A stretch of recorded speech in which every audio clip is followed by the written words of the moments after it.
오늘 요한복음 4장 23절로 24절을 통해서 예배를 통한 축복, 예배는 축복입니다, 이런 말씀으로 은혜를 나누고자 합니다. 오늘은 지난 주일에 이어서 예배를 통한 축복에 대한 말씀을 이어서 말씀을 중요하기 때문에 두 주에 걸쳐서 말씀을 전하는 것입니다. 하나님은 영이시기에 예배를 통해서 만나주시고 응답 주시고 우리의 삶에 기적을 주시고 축복을 주십니다. 예배는 하나님을 만나는 시간이요, 주님의 음성을 말씀을 통해서 듣는 시간이요, 기도를 통해서 하나님과 속삭이고 깊은 정드는 시간이요, 찬양을 통해서 하나님을 기쁘시게 하고 우리의 마음과 신앙을 진실되게 고백하고 하나님께 영광을 돌리는 시간이요, 또 하나님 앞에 드리는 헌금을 통해서 하나님을 향한 마음을 보여주는 것이요, 하나님을 사랑하는 고백이요, 또 믿음인 줄로 믿습니다. 그러므로 예배는 구약 성경의 제사인데 성경은 말합니다. 거룩한 산제사를 드림으로 하나님이 받으시는 향기로운 예배가 된다는 것입니다. 오늘 저와 여러분이 예배를 통한 축복이라는 제목으로 말씀을 또 은혜를 나누고자 합니다. 제일 먼저 예배의 의미가 뭘까요? 예배의 종류가 무엇이 있을까요? 먼저 생각을 해봅니다. 예배의 의미는 여러 가지 의미를 주고 있죠. 하나님께, 즉 창조주 하나님께 경배하는 것이 예배입니다. 마태복음 4장 10절이죠. 계시록 19장 10절 말씀, 성경에 수도 없이 나옵니다. 또 예배는 하나님을 만나고 하나님을 찬양하는 것이 예배입니다. 시편 138편 1절로 2절의 말씀이죠. 그리고 예배를 통해서 나의 모든 죄를 회개하고 거룩한 산제사로 드려져야 된다고 로마서 12장 1절에 말씀합니다. 자, 그러면 예배를 통해서 얻어지는 것이 있어요. 무엇을 얻을까요? 예배하는 자들이 믿음의 성장이 오게 되는 겁니다. 에베소 4장 11절로 15절. 예배를 많이 드린 사람과 그렇지 못한 사람과는 하늘과 땅입니다. 믿음의 척도가. 즉 믿음의 척도를 얘기하면 하나님의 은총을 받는 그 척도가 다르다 이 말이에요. 그리고 예배는 많은 영혼을 예수님 앞으로 인도하게 하는 겁니다. 고린도전서 14장 23절로 25절입니다. 또 하나님께 예배를 통해서 영광을 돌리게 됩니다. 시편 29편 1절로 2절에 너의 권능 있는 자들아 영광과 능력을 여호와께 돌리고 돌릴지어다, 이렇게 말하고 있어요. 그러면 예배는 종류가 있어요. 어떤 종류가 있을까? 일반 공예배가 있어요. 그 공예배 중에 제일 아침에 일찍 드리는 예배가 새벽 예배입니다. 시편 5편 2절로 3절이죠. 또 시편 57편 8절에도 나옵니다. 새벽에 주님이 응답을 주십니다. 그리고 주일 낮 예배가 있죠. 이게 가장 중요한 공예배입니다. 출애굽기 20장 8절 안식일을 기억하여 거룩하게 지키라, 이렇게 말씀했어요. 고린도전서 16장 2절 말씀도 그렇게 기록하고 있어요. 또 주일 오후 예배가 있죠. 사도행전 20장 7절 말씀이 나오죠. 오후에도 주님 앞에 예배 드리는 거예요. 또 수요 예배가 있죠. 히브리서 10장 25절. 또 금요 철야 예배가 있죠. 누가복음 6장 12절. 예수님도 밤새도록 기도했다고 성경은 가르쳐주고 있습니다. 또 감사 예배가 있죠. 개업 감사. 항상 하나님 앞에 감사 예배를 드려요. 하나님, 이제 개업을 합니다. 예배를 드려요. 생일 감사 예배, 졸업 감사, 결혼 등등. 결혼도 예배입니다. 우리 젊은이들이 너무 몰라요. 결혼이 예배인 것을 몰라요. 오늘 여러분, 하나님의 축복 속에 예배가 이루어지는 것입니다. 그 다음에 절기 예배가 있습니다. 신년 예배로 새 첫 주일에 드리는 예배입니다. 에스겔 48장 18절입니다. 또 사순절 예배로 부활주일 전 40일 동안 드려지는 예배, 과거의 죄를 회개하면서 하나님 앞에 드려지는 예배임을 히브리서 9장 11절에서 15절에 기록합니다. 또 종료주일 예배가 있죠. 예수님이 십자가에 달리시기 직전에 전 주일에 하나님 앞에 드려지는 예배, 마태복음 21장 1절로 11절입니다. 그리고 부활주일 예배, 주님의 부활을 축하하는 가장 너무 은혜로운 예배가 있죠. 마태복음 28장 6절, 누가복음 24장 5절, 고린도전서 15장에도 나옵니다. 또 감사주일 예배로서 전반기 모든 은혜에 감사해서 드려지는, 그리고 보리를 추수하고 드리는 맥주 감사 예배가 7월 달에 있죠. 출애굽기 23장 16절입니다. 또 후반기로서 1년을 결산하는 추수감사 예배가 11월 달에 있죠. 출애굽기 23장 16절. 그래서 감사를 하나님 앞에 고백하게 하는 예배가 있다는 거예요. 그리고 성탄감사 예배로서 주님의 탄생을 축하드리는 예배가 있습니다. 누가복음 2장 11절로 20절입니다. 송구영신 예배, 한 해를 돌아보면서 회개와 감사를 드리고 새로운 해를 맞이하여 드려지는 예배가 있어요. 신명기 11장 12절. 또 기타 예배가 많죠. 어린이 주일 예배, 또 부모님 어버이 주일 예배, 뭐 이런 예배들이 성경에 다 가르쳐 줘 있어요. 성령 강림 예배, 부활 후 예수님 부활하신 후에 50일째 성령 강림하신 날을 기념하여 드려지는 예배입니다. 사도행전 2장 1절. 또 종교개혁 기념으로서 10월 마지막 주일 개혁 예배를 드려지는 예배가 있고요. 출애굽기 12장 11절. 이렇게 예배는 많아요. 또 그리고 예배는 어떻게 드려야 하느냐, 이게 중요한 거예요. 하나님 앞에 감사하는 마음으로 하나님께 드려져야 된다는 거예요. 예배가 시편 95편 2절에 우리가 감사함으로 하나님 앞에 나아가며, 이런 말씀이 있어요. 또 성전 예배가 너무 중요해요. 사도행전 2장 46절. 많은 분들이 예배 드릴 때 엉뚱한 데서 예배 드리려고 하는데 가장 중요한 것은 성전 예배인 줄로 믿습니다. 사도행전 2장 46절에 성전에 모이기를 힘썼어요. 그리고 신령과 진정으로 예배를 드려져야 된다고 오늘 본문 말씀에 기록되어 있습니다. 또 예배를 드릴 때는 사람을 기쁘게 하는 게 아니에요. 하나님이 기뻐하시는 거룩한 예배가 되어야 한다고 했어요. 그러기 위해서 생활 속에서 살아있는 예배를 드려야 합니다. 로마서 12장 1절, 산 예배를 드리라, 이렇게 말하고 있어요. 또 감사의 눈물이 있는 예배가 되어야 되고, 회개가 넘치는 마음의 예배가 있어야 된다는 거예요. 순종의 예배, 깨달음 있는 예배, 성령님이 임재하는 예배가 되어야 하나님이 받으시는 예배가 될 줄로 믿습니다. 그런데 예배는 4가지 요소가 있죠. 하나는 4대 요소, 예배의 중요성을 말씀드립니다.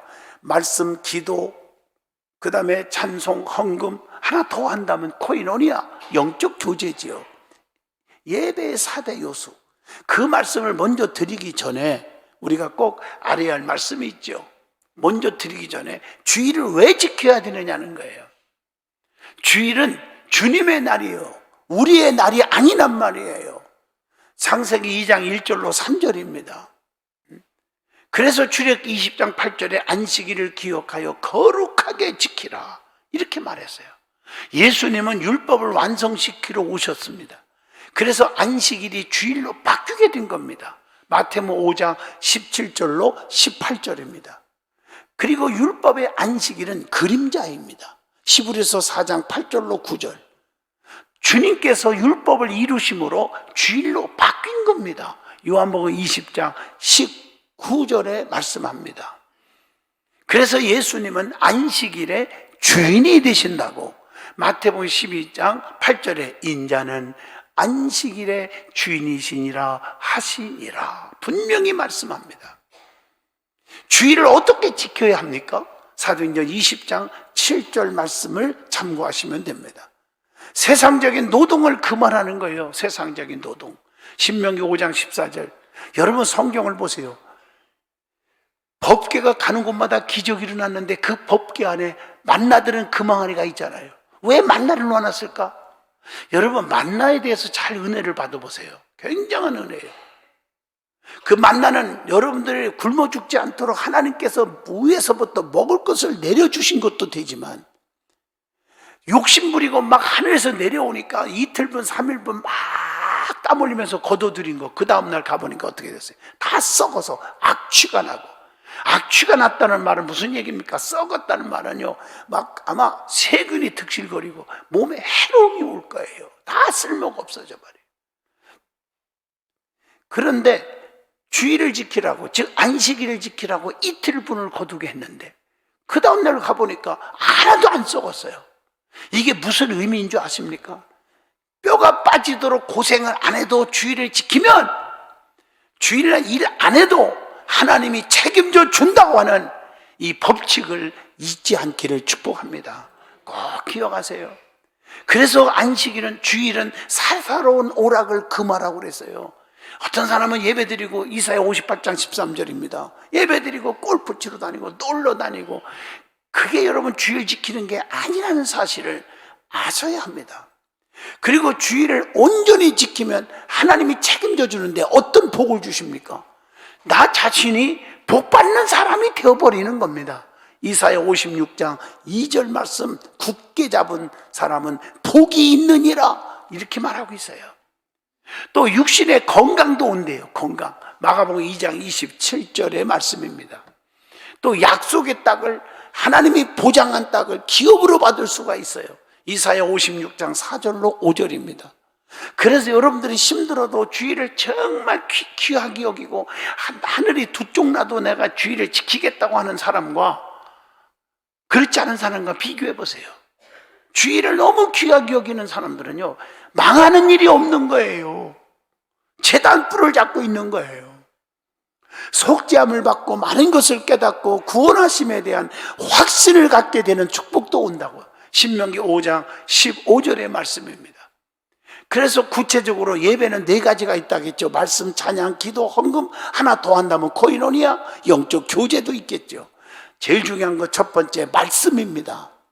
하나님 말씀은 살아있고 운동력이 있어 좌우의 날선 검보다 예리하여 심령골수를 쪼개기까지 하며 마음의 생각을 감찰하신다고 했어요. 하나님의 말씀의 뜻이 무엇입니까? 성경은 하나님의 말씀을 기록한 책입니다. 요한복음 10장 35절입니다. 성경은 영생을 알려주는 책입니다. 요한복음 5장 39절. 성경은 성령의 감동으로 기록된 구원의 책임을 디모데전 후서 3장 16절에 말씀합니다. 베드로 후서 1장 21절에도 그렇게 말씀하고 계세요. 그러면 왜 우리에게 말씀을 주셨을까? 영혼의 양식으로 삶을 바르게 살게 해라고 말씀을 주셨음을 디모데후서 3장 17절에 기록하고 있습니다. 모든 사람이 나는 죄인입니다, 이것을 깨닫게 해주는 게 말씀임을 갈라디아서 3장 22절에 말씀합니다. 그리고 예수님을 믿고 또 예수님을 믿게 인도하고 생명을 얻게 해주는 말씀이 말씀입니다. 요한복음 20장 31절입니다. 여러분, 성경은 신구약으로 되어 있죠. 신약은 27권 260장 7956절로 되어 있습니다. 구약은 39권으로 되어 있는데 929장으로 되어 있고 23,142절로 되어 있어요. 그래서 신구약 66권을 딱 보면 66권이지만 1189장이요 31,098절로 기록되어 있어요. 그런데 그 기록된 말씀을 종합해보면 32,560가지나 되는 어마어마한 축복이 약속되어 있습니다. 근데 그 약속된 말씀에 보면 2가지로 나누죠. 쓴 약이 있고 단 약이 있어요. 여러분, 쓴 약이 참 좋은 약입니다. 근데 단 약도 때로는 필요해요. 꿀 얼마나 달아요. 꿀맛입니다. 피곤도 없어지지요. 저혈당은요, 사탕 하나만 입에 넣어도요 금방 그 빈혈도 없어지고 힘이 나잖아요. 그래서 때로는 단약도 필요하지만 쓴 약이 중요합니다. 또 그래서 저는 쓴 걸 참 좋아합니다. 이렇게 쓴 게 참 몸에 좋은 겁니다. 하나님의 말씀도 쓴소리를 들을 줄 알아야 돼요. 깨달아라. 왜 전도 안 하니? 왜 기도하라고 했는데 기도 안 하니? 이런 설교는 전부가 고개 박수기예요. 축복받아라. 자자손손손손이 잘 되라. 그게 25조 9천억이더라고요. 그걸 할렐루야 하는데 왜 쓴소리를 안 들으려고 하십니까? 그러니까 발전이 없고 성장이 없는 거예요. 그러면 이 하나님의 말씀을 왜 읽어야 합니까? 하나님께서 사람에게 주신 하나님의 말씀이기 때문임을 디모데후서 3장 16절에 말합니다. 그리고 마음에 진정한 평안을 준다고 시편 85편 8절에 말합니다. 또 행실을 아주 깨끗하게 만들어줌을 시편 119편 9절에 말합니다. 그리고 기쁨이 넘칩니다. 에레미야 15장 16절. 그리고 말씀을 통해서 거짓 교훈, 이단, 사이비에 속지 않게 해줍니다. 디모데후서 3장 13절로 15절의 말씀입니다. 그리고 모든 악한 것들을 이기게 만듭니다. 요한일서 2장 14절.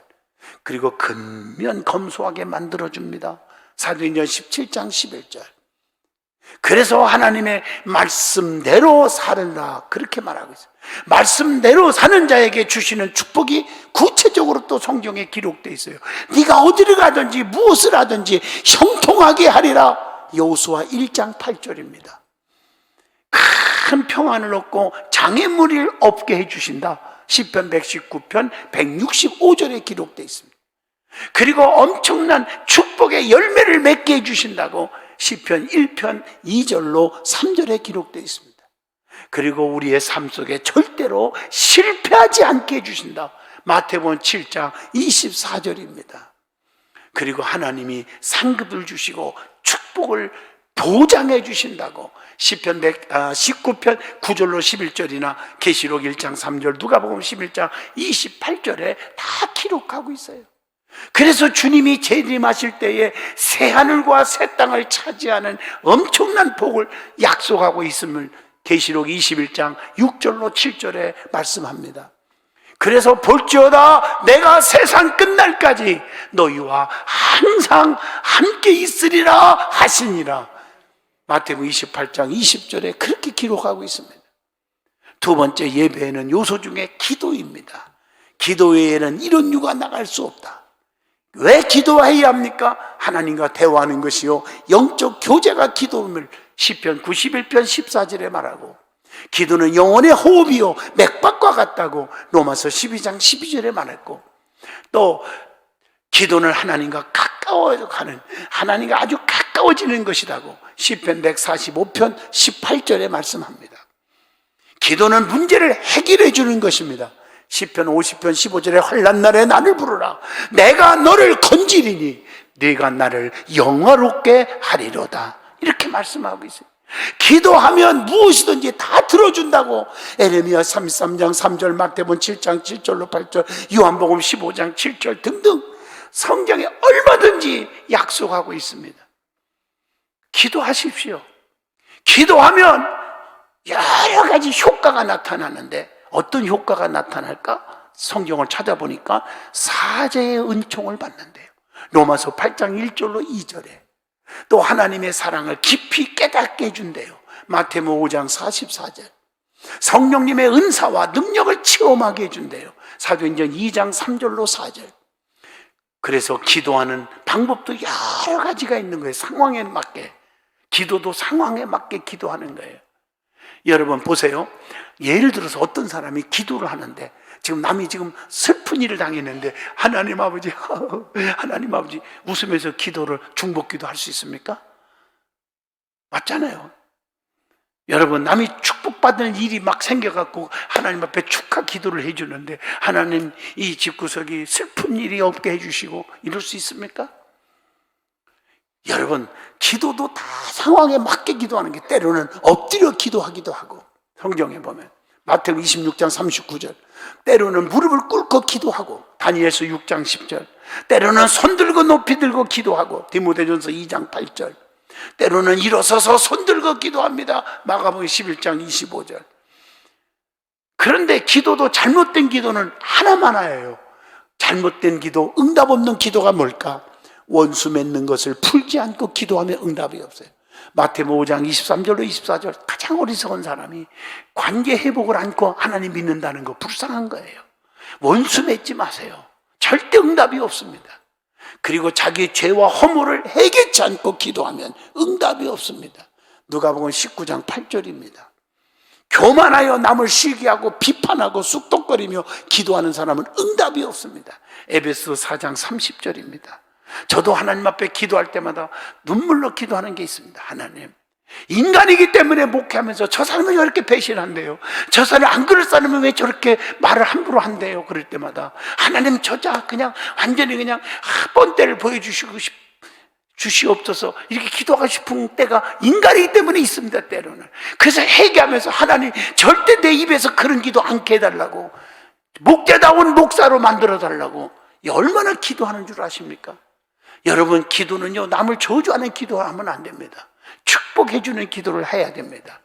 하나님의 뜻을 거역하는 기도를 하면 응답이 없다고 이사야 59장 1절로 2절에 기록합니다. 정욕으로 쓰려고 기도하면 응답이 없다고 야고보 4장 3절에 말합니다. 믿음 없이 기도하면 응답이 없다고 히브리서 11장 6절에 말씀합니다. 의심하는 기도 절대 응답이 없습니다. 야고보서 1장 6절의 말씀입니다. 감사하는 마음이 없이 기도하면 응답이 없대요. 누가복음 17장 17절. 부부간에도 화합 없이 기도할 때 응답이 없대요. 여러분, 베드로전서 3장 7절 늘 하나가 될 수 있기를 주의 이름으로 축복합니다. 그리고 세 번째 예배는 찬송이 있습니다. 찬송은 하나님께 감사와 헌신을 곡조로 표현한 것입니다. 시편 47편 1절의 말씀입니다. 찬송은 우리의 신앙의 고백이 있습니다. 간증을 노래로 표현한 것입니다. 정말 가사로 표현한 거예요. 시편 23편 1절로 6절입니다. 찬송은 하나님께 찬양으로 노래하는 것임을 시편 150편 1절로 6절에 기록하고 있습니다. 그래서 시와 찬미와 신령한 노래로 서로 화답하라고 에베소 5장 19절에 말씀합니다.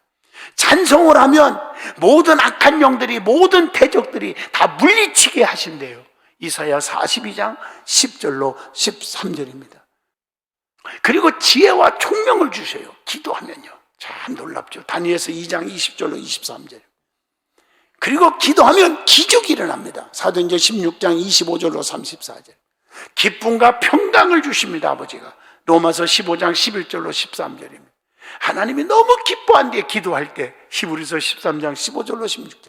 제가 시간이 지면 성경을 다 읽어주면 좋은데요, 그러려면 5시간 10시간 갖고도 모자래. 여러분, 우리 교회는 주보에 오늘 설교가 다 기록되어 있어요. 그렇기 때문에 여러분들의 성경을 하나하나 집에서 찾아 읽으시면 됩니다. 다 성경에 근거해서 제가 설교를 드리는 겁니다. 네 번째 예배의 요소 중에 하나는 헌금입니다. 헌금은 보물을 하늘에 쌓아두는 거예요. 마태복음 6장 20절. 받은 은혜에 너무 감사해서 표현하는 것이 예물입니다. 신명기 16장 15절로 17절. 하나님을 향하여 감사가 없는 사람은 예물 드릴 이유가 없는 것입니다.